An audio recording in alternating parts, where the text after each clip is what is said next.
That's it. Is this one? Yep. Also handsome, also tall. These guys also work with Dave. So is everybody back in the room, actually? I think so. They also work with Dave, and they do an excellent job. Ignore your programs. Jane isn't here, obviously. But instead, we have these two. We've got Elliot and Josh. They are also hiring, but they don't know what the roles are. So maybe Google them, its launch, and see if there's anything that interests you. Thank you very much.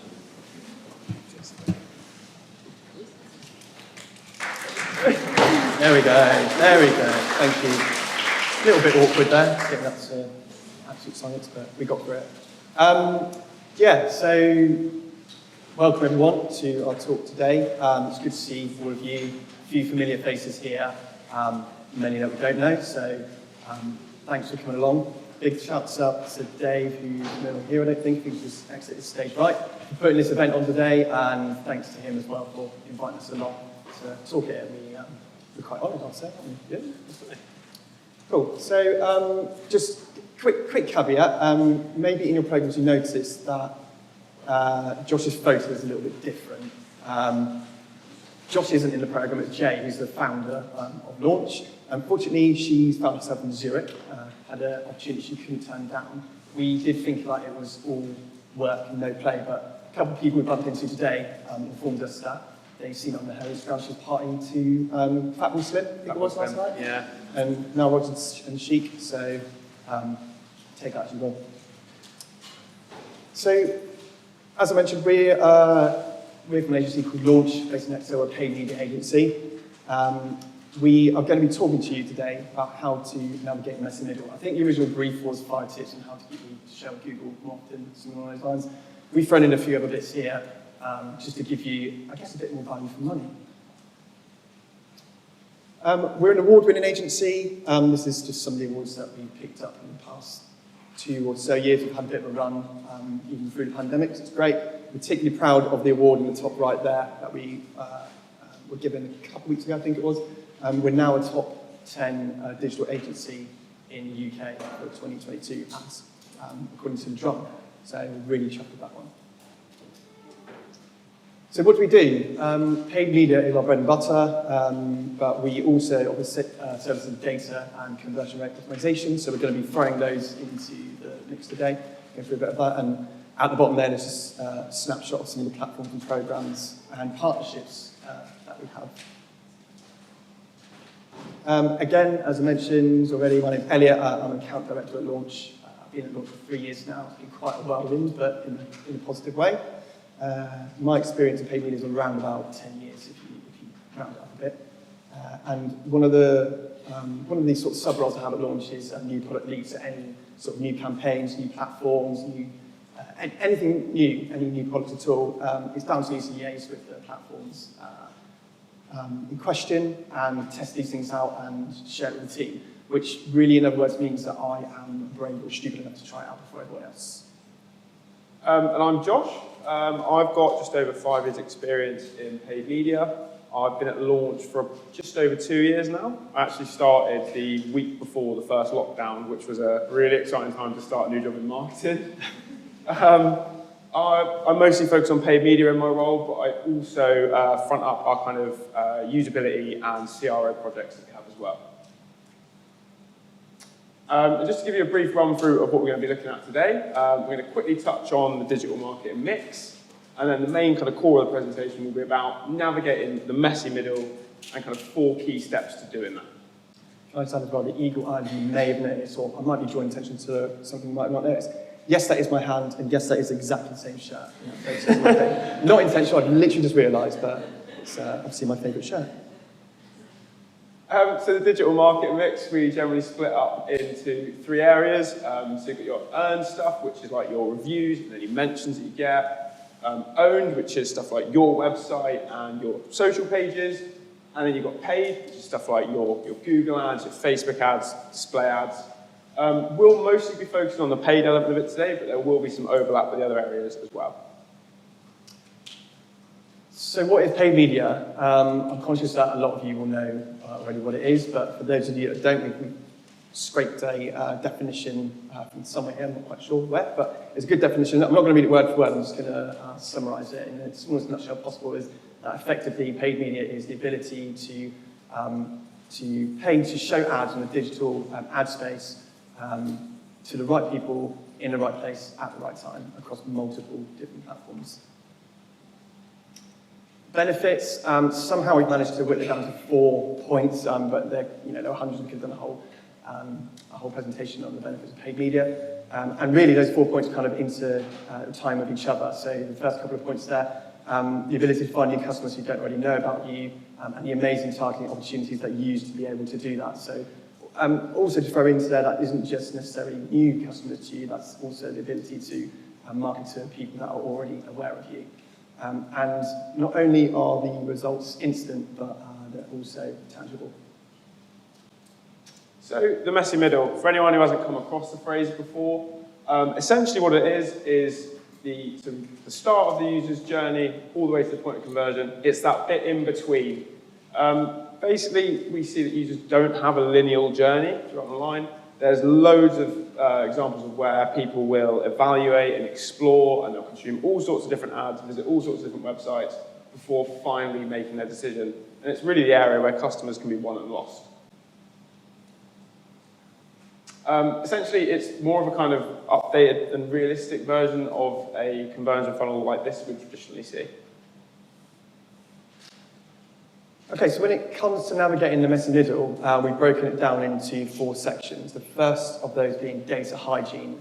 Again, not sure who's familiar with this sort of term. You may have heard the term clean data as well. When we're talking about data hygiene and having clean data, we're really focused on 2 points: making sure your data is being collected legally, and also making sure that it's being collected accurately. So we're going to be covering the, as I've called it, law and order and plan and prepare side of things, i.e. the legal and accuracy side of things for data collection, but also a few tips on how to better analyse and refine said data.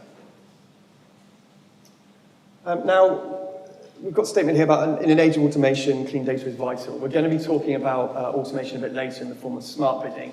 In fact, we're already in an age of automation where we're using machine learning and artificial intelligence to have a bigger impact on digital marketing, not just paid media, but multiple medias across digital. I think the key thing to point out there, which Josh's shadow is covering ever so slightly, but I can read it for you, is, all right, Michael Jackson. 64% of consumers say they mistrust companies to protect their personal data and privacy online. I mean, in simple terms, that is saying that 2/3 of the traffic that lands on your site doesn't trust you with their data. So it's really important that we try and bring that figure down, and that hopefully we're going through the data hygiene section is what we're going to help you do today. So, law and order. Again, when we're talking about lawfully collected data, the first thing to bear in mind is that compliance is no longer an option. We're talking about cookie compliance here, which, again, I don't know who's familiar with that, who isn't, but you've got a cookie policy on your website, you've got a cookie ban on your website. Up until now, that could have been a bit flimsy. You could have kind of used a template, or you could have just used like a free solution, for example, with maybe like your e-commerce platforms, like Shopify. We're at a point now where compliance is absolutely no longer an option. We've actually seen, Josh, I think maybe 4 or 5 Google Ads accounts this year that have been threatened with suspension because Google have deemed them not to be compliant. So it's really important that you focus on ensuring that your data is being collected legally. Google themselves, as mentioned, are coming down hard on people that they deem not to be cookie compliant. That is because they themselves, after jumping over many hurdles and finding many loopholes over the years, have now only recently, I think about a month ago, released a statement to say that they're going to be creating their own cookie management platform. In other words, they themselves are becoming compliant. So if Google are having to play ball, then so are all of you. The final point on the law and order side of things is a myth-busting point. I'm going to kind of bring up Brexit. I'm really sorry about this. But the law that surrounds cookie compliance in the UK is an EU law. So a lot of people believe that because it's an EU law, and we're in the UK and we're no longer in the EU, I'm sure if you're aware of that or not, that the law doesn't apply to us. That's simply not the case. The UK did come up with their own draft of cookie compliance and data privacy law, but it didn't make it out of its first draft, and we haven't seen any sign of it going into a second draft. So for the moment, we are sticking to complying by that EU law, so don't let anybody tell you any different on that. So you've now got data that has been collected legally. Now how do you collect it accurately? I'm going to move to the middle of the room maybe, that will help with feedback. The first step is to go back to basics. Have a look at and have a think about what data you already have, and also what data you want to collect and how you're going to go about doing that. And tie that in with targets as well. So don't just talk to your marketing team if you have one. Incorporate your targets outside of that. So speak to your finance department, find out maybe what your revenue ambitions are for the year, and work out how you can tie your data collection in with that. Secondly is preparing your toolkit. So on the right here, we've got the, I guess, the holy trinity of data collection tools and software. So starting on the bottom right, we've got the Google Tag Manager, which is where you can set up your tracking and your different conversion types, primarily without the use of the developer. That's the biggest advantage of using Google Tag Manager. At the top, we've got Google Analytics. So this is where you can then analyze that data. It's kind of in the name. So that data is being pulled in by Google Tag Manager. You're then able to see within Google Analytics. And then you've got Google Data Studio, which is where you're able to visualize said data. So this is where you can create some really nice reporting dashboards. So if you are working at an agency or maybe in-house and you need to find a nicer way of displaying the data in Google Analytics, Google Data Studio is a good place to start. Lastly, on the planning preparation side of things, this is something you really have to prepare for. It's quite a big one, so I probably shouldn't have put it at the bottom of the list, but never mind. Google Analytics 4. I don't know who isn't aware of this, but Google Analytics, as you may or may not know it, in its current form is called Universal Analytics. It's been around for some years now. It's been kind of, I guess, as marketers, we've become a bit lazy because analytics is just a case of chucking a tracking code on the site, letting the data be pulled in, and there you have it. As we move towards a cookieless world when it comes to tracking, so we're moving away from using third-party cookies to track people to better protect their privacy, Google Analytics 4 is the evolution of this. So Google Analytics 4 is the cookieless version of Google Analytics. Now, the big thing to note here is that Google Analytics 4 is available now, and Universal Analytics, the Google Analytics you may be using now, is being retired or sunsetted on July the 1st, 2023.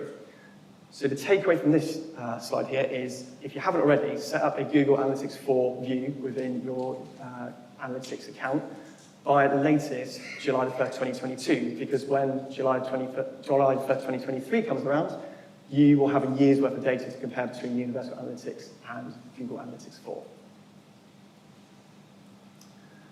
And the final point, you've got your data being collected legally, you've got your data being collected accurately. So how can you analyze and refine that? There, some pretty straightforward ways of doing that, but we've kind of tried to dive a bit deeper and dig out a few gems and nuggets, if you like, in these different sections. So when it comes to your audience, think about where your audience is coming from, what their interests are, what is and isn't working for you. And I think something to really bear in mind here is, don't just expect your audiences to match what your service or product and user behavior, what you think is going to match, if that makes sense.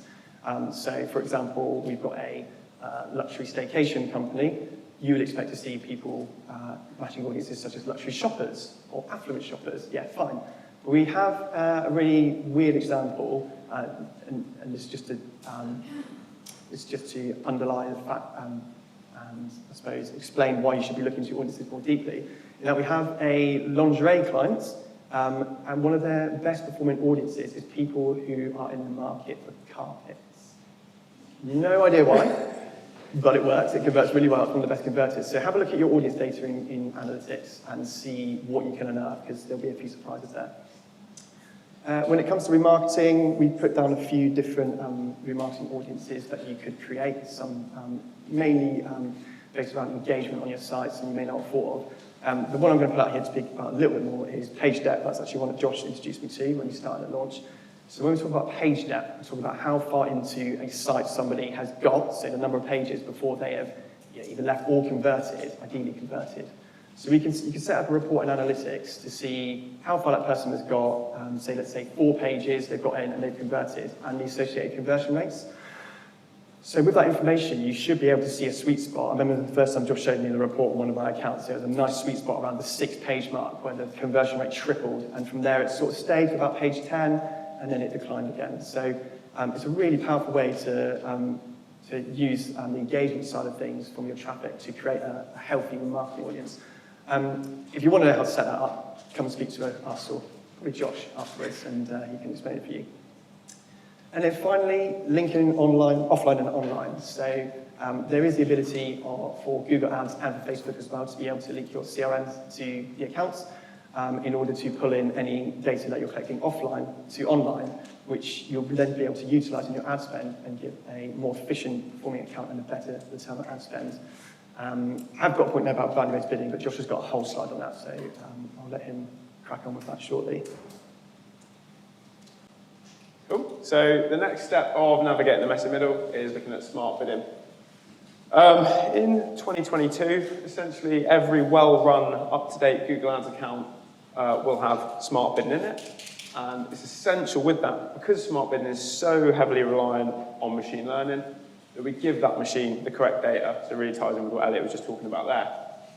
We also kind of do it through micro conversions or soft goals, which we'll touch on, as well as audiences, which Elliot briefly touched on there, and we'll touch on again in this section.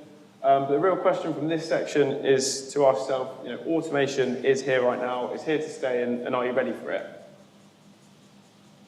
Essentially what smart bidding does is it helps us to reach the right users in the right place at the right time, and to do that it uses a really wide range of contextual signals. And they range from user behavior, so sites that people have visited before, what time of day they're searching for you, what demographics they fall into, to how they actually behave on your website as well, and a whole host of things in between. If you manage any Google Ads accounts, or if you've looked into yours recently, hopefully you will see some bid strategies that look a little bit like this. We've got a bit of a matrix here just on roughly what we'd advise dependent on your budget and your goals. So if you're looking to increase sales and you've got a low budget, maximize conversions is great. If you've got a higher budget and you want to increase profit, target ROAS is great. If you make note of the bottom two there, traditionally, they've only really been associated with e-commerce businesses, but by the end of this section, I'll explain to you why that isn't necessarily the case anymore. So smart bidding has really changed our job as digital marketers. Previously, we would have focused a lot more on the sort of thing on the far side there. So we'd be saying to people, we want to bid less if someone is looking for us after a certain time, or we want to bid more if they fall into a certain geographic location or demographic. Whereas now, we say to Google more about what we want the end goal to be. So we'll say, for every £10 we spend, we need a sale. For every £1 we spend, we want 5 back, or we just say we want as many conversions as possible. So that might lead you to the question, well, what do we do every day? And I've got a few clients here who might be asking that as well. Essentially, a lot of our job now is about feeding smart bidding. And we do that through 3 main stages. We've got audiences that we push into Google. So that'll be things like your customer lists, any people who have converted on your site before, email sign-ups, that kind of thing, as well as uploading in-depth remarketing lists as well, which allows Google to build up a profile of your current customer. We've also got soft goals. So that will be things like a high-intent page view. It can be a newsletter sign-up. And we push those into Google so that Google can see who your most engaged users on site are. And then finally, we also obviously make sure we've got your harder goals in there, so stuff like sales or lead forms, to give Google a goal to ultimately optimize towards. So we've sort of roughly touched on what smart bidding is and where we kind of use it, but how can you stay ahead of the curve? The next evolution we're seeing in smart bidding is value-based bidding. And what that is, essentially, is where we provide a value to conversions that wouldn't traditionally have one. So like a form fill, for example. And then what we do is we'll pair that with one of the more e-commerce type bid strategies that we mentioned before, and Google will then bid based on that conversion's value rather than the conversion itself. I know that's kind of a complicated way of saying it, but if I show you this table here, if you can see that right at the back still, basically, if we said that we had, in this example, if we had a soft goal on our website, say a contact us page view that was worth $100, and we had a form fill on our website that to us was worth $500, customer 1, Google thinks will fill out that softer goal, so it will bid $5 for that user. With customer 3 over here, it thinks it's going to get that form fill, so it will bid more aggressively to show more prominently to make sure we've got a better chance of getting that user's click. Now, why is that better than normal conversion bidding? Well, standard conversion bidding would bid, say, $10 across the whole board because it's going after the conversion and not the value of it. If it's not something you've come across before or you're not seeing your accounts or anything like that, definitely chat to your agency about it, research it on Google, chat to us about it. It's really powerful. We're testing it in quite a few clients now, and it's working really, really effectively. So definitely something you should look to be trialing over the next sort of few months. Okay, so we've got clean and accurate data, legal and accurate data being collected, clean data. We're using smart bidding, so we're up to scratch with the automation side of things. The next step is creative excellence. And now this is really important because we've seen a huge area of growth in video in particular, which we're going to have quite a focus on in this section. So it's important that you stand out in that crowd. So we're going to be talking about why your creative matters. We're going to be going for a quick acronym to help you create the best sort of video ads that you can, how you can make the most of video, and where you can use it as well. So firstly, creative matters, and why does it matter? There was a time when you could just kind of take any video you may have used for any other projects in your marketing calendar and just applied it online to use as a video ad. Now, as I mentioned, and we'll be talking about that a bit more on the next slide, video has been a real area of growth, particularly since the start of the pandemic, when everybody was at home watching, I don't know, probably cat videos on YouTube and all sorts of things. So it's become a really, really saturated market. We've been talking a lot about search ads up until now, so the text ads you get on the search results page. Well, I guess they all look very similar. It's hard for us to make them stand out from one another on the search results page. There are little things that we can do, but ultimately they all look very similar. When it comes to creative, your imagery and your video, this is where you can make a real difference. So, we're talking about the storyline that you may have in your video, but also the production values. Don't be scared of investing more in your creative, and again, particularly the video side of things, in order to be different and stand out in a really competitive market. So again, as I mentioned, we're going to be talking about video more because this is where we have seen clients experience a real difference in comparison to traditional search ads. Stat there on the right is one I pinched from a deck that Google presented to us at an event we ran last week, so reliable source. 82% of all consumer marketing traffic in 2022 will be made up from videos. Yes, I'm aware of the typo in there if you haven't spotted it already. I'll just draw your attention to it, but never mind. So it's been such a huge area of growth, and that's an extortionate number, an extortionate figure of 82% of all marketing traffic will be video related. So this is why it's so important for you to, if you aren't ready, invest in video now and use it now. A quick acronym for you in order to help you make not just a video, but an ad, a video ad. It's easy as ABCD. So firstly, attract and brand, which kind of fall into the same category really. So the first step with attract is to draw the user's attention within the first few seconds. That can be with certain imagery, certain cuts, certain colours, certain messaging, but also make sure your brand is in the first 5 seconds as well. That's largely because we're kind of talking about YouTube here, where you can, and probably a lot of you, when a video ad pops up, you're hovering over that skip ad button, waiting to skip it, probably. I do the same. That will kick in after 5 or 6 seconds, so it's really important you get your brand in there as soon as possible. So if that person does skip your ad, if there is a recollection down the line, your brand is in their mind. Your brand is in their mind. They'll be able to recollect your brand. C for connect, so connect with users through emotional messaging. Now, that's not to say you should be pulling at the heartstrings of the messaging. It's more about the different types of messaging for what exactly it is you're trying to push in your video. And also take into account the different stages of the funnel. So, for example, if you are at the brand awareness stage of things and you're trying to target people at the top of the funnel, then maybe you would look at more, as I mentioned, brand awareness and more of a branded video and messaging. Whereas at the bottom of the funnel, where people may be familiar with you or may have already purchased from you, maybe you push more on your product or service, for example, within video, whether that's the messaging or the creative itself. And finally, just as important, always important as each other, but I just guess just as important as having your brand at the beginning. Have a clear call to action at the end. Direct those users to what it is you want to do. Call, visit the site, watch another video, buy, inquire, whatever it is, make sure you've got that call to action there at the end so the user has a seamless journey from that video to whatever it is you want them to be doing next.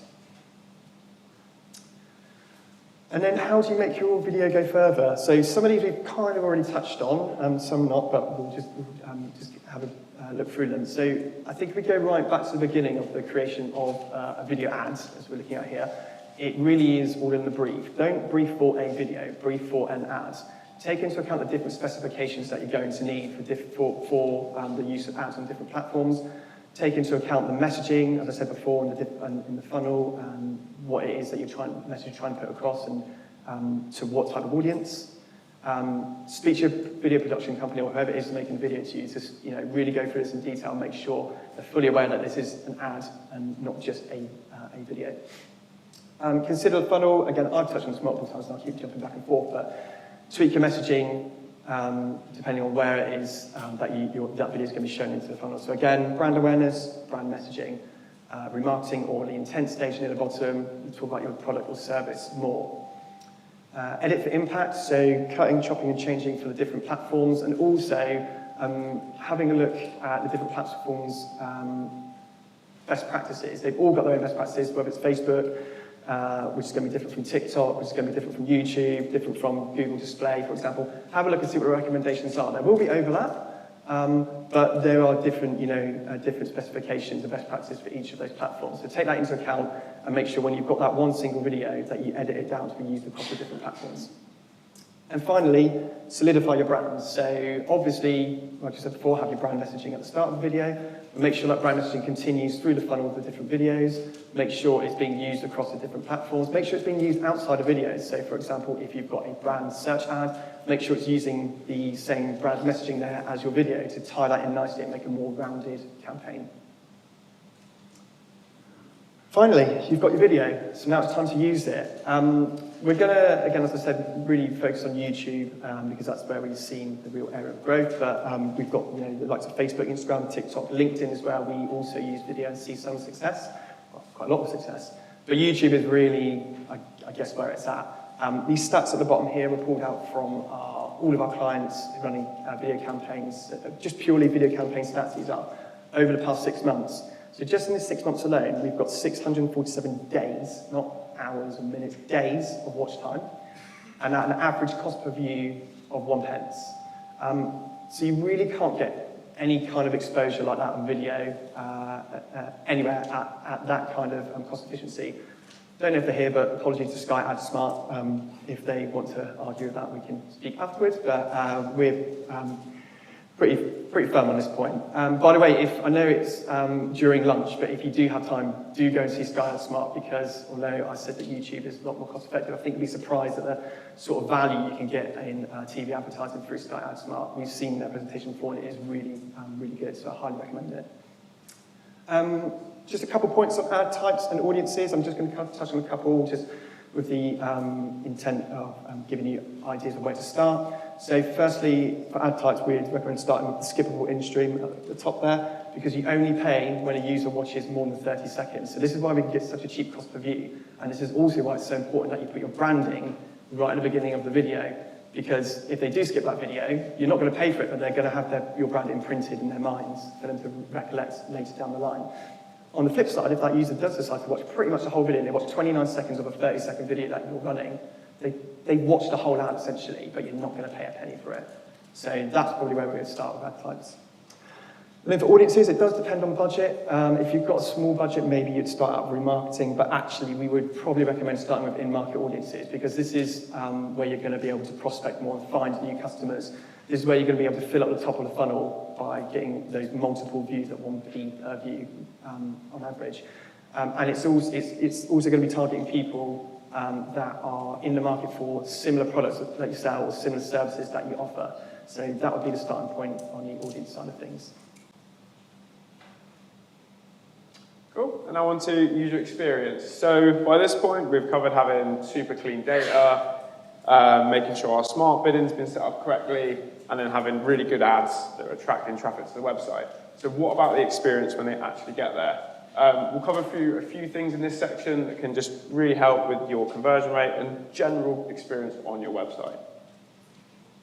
I'm a little bit in the way of that stat there. There's a stat there from Google which suggests that 88% of users are less likely to return to your website after a bad experience. Now, if we think back to the messy middle and how it's not that linear journey, you'll see people who will come in and out of your website and several others. If you're giving those people a bad experience, you're essentially blacklisting yourself from the rest of their journey. So it's all about giving them a good experience when they get to your site. And the first thing, and if you listened to John's talk a minute ago, he was really hot on this as well. The first thing we'll look at is speed. Google estimate that just a 1 second delay in mobile site speed can decrease your conversion rates by 20%, which is a huge amount.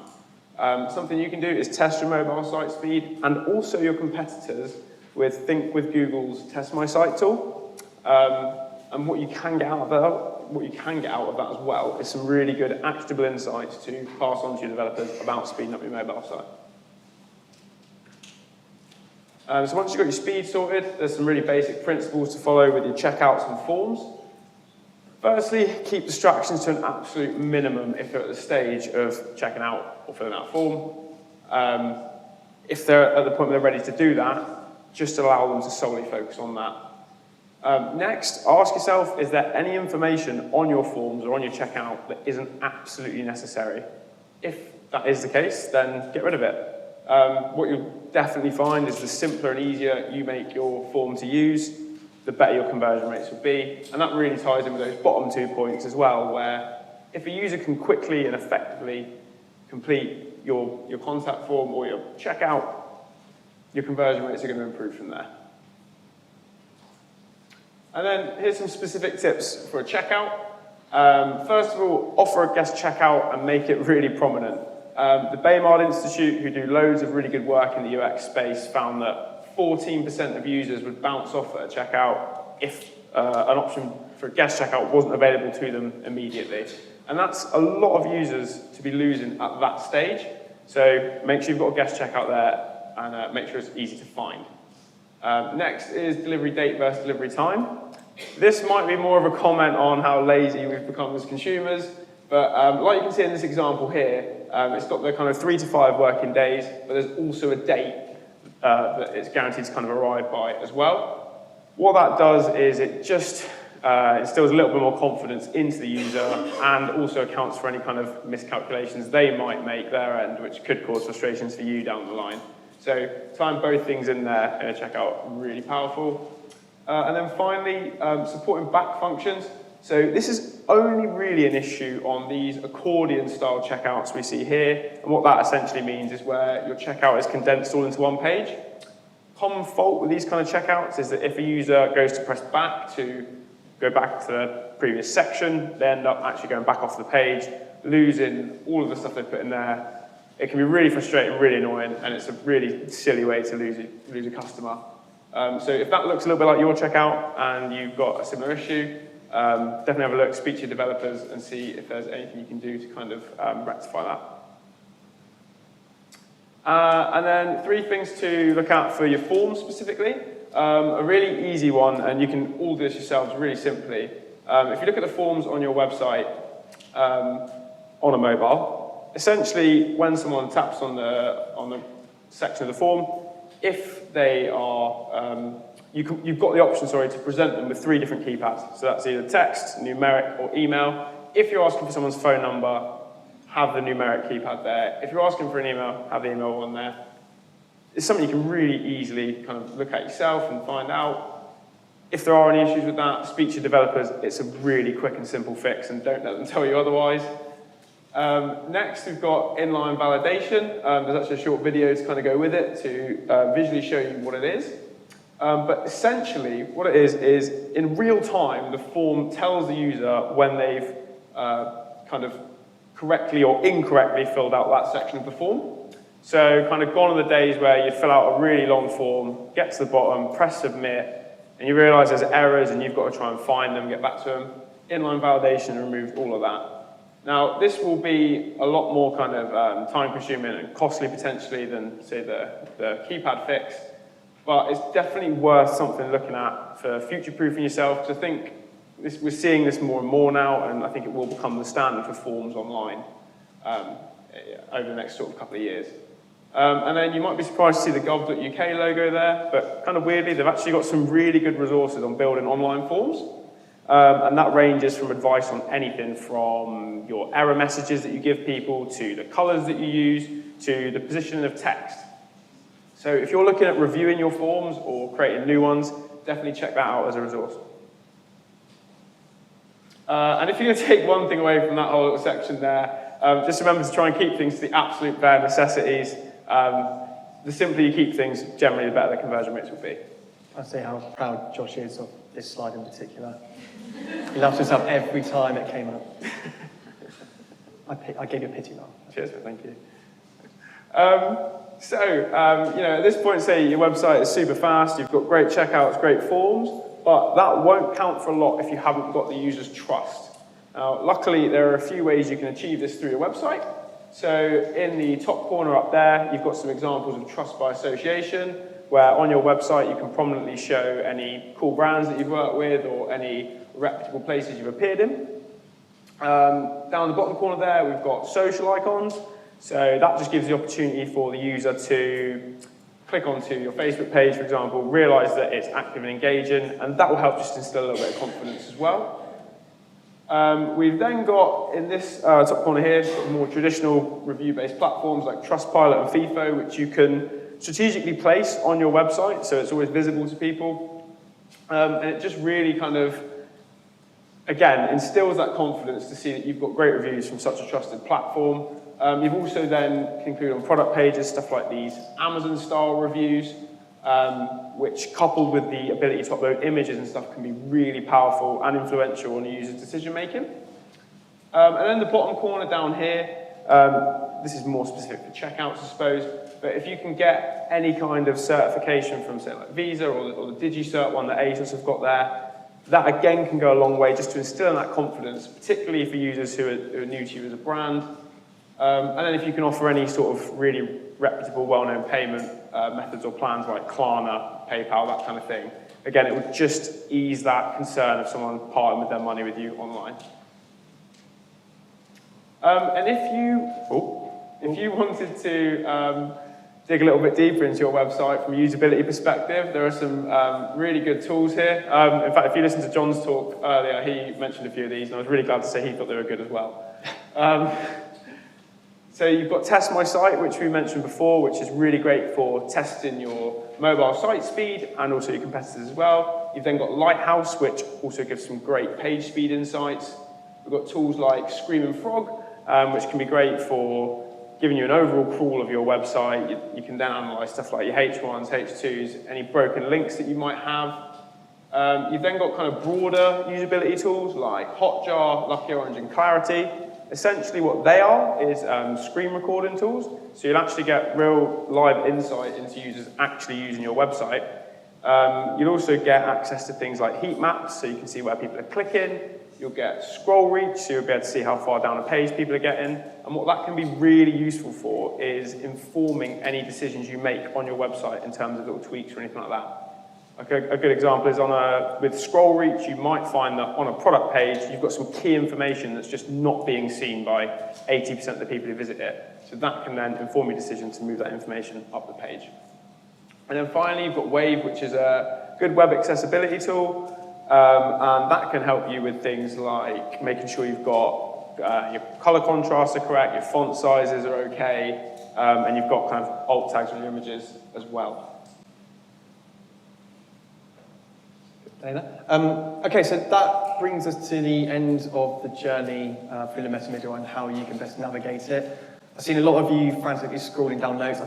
I'm hoping the slides get shared afterwards, but also for your benefit, we just wanted to give one key takeaway for each of the sections because I'm conscious there's a lot of information we've just spouted at you. So for the data hygiene section, I'm going to say it again, compliance is key. It's no longer an option. You really have to make sure your cookie policy is law-abiding, because that will also help you to be able to collect data more accurately. So really do make sure your cookie policy is law-abiding.